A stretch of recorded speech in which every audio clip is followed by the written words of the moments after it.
ఉదయం మీరు చేయవలసిన పూజకు సరియగు సమయము నిర్దిష్టంగా పటిష్టంగా ఫిక్స్ చేసి చెప్పడానికి అవకాశం లేదు. ఎముకలు ఇరగనీకి కష్టం చేస్తారు. నేను 3 గంటలకు లేచి పూజ చేయమంటే చేస్తావా? సాధ్యం కాదు. కష్టం చేసేటోళ్ళకు ఒక నిర్దిష్టమైనటువంటి ప్రమాణం శాస్త్రం చెప్పలేదు. నీ ఇష్టం బిడ్డ, ఎప్పుడన్నా లేవు, స్నానం చేసుకో.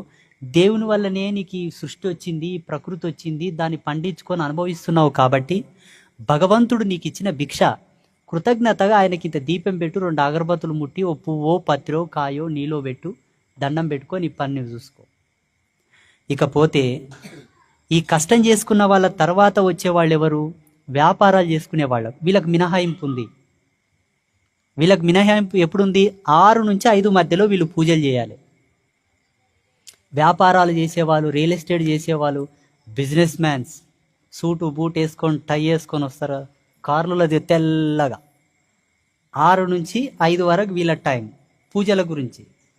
దీని తర్వాత అనుష్ఠానంలో ఉండి ఆధ్యాత్మికంగా డెవలప్ అవ్వాలనుకునే వాళ్ళు ఎవరైతే స్పిరిచువల్ డెవలపర్స్, ఇటువంటి సాధకులు 5 నుంచి 4 వరకు. ఇకపోతే మాలాంటి హఠయోగులు, జటయోగులు, హఠులు, సన్యాసులు, యోగులు, సిద్ధపురుషులు 4 నుంచి 3. అర్థమైందా?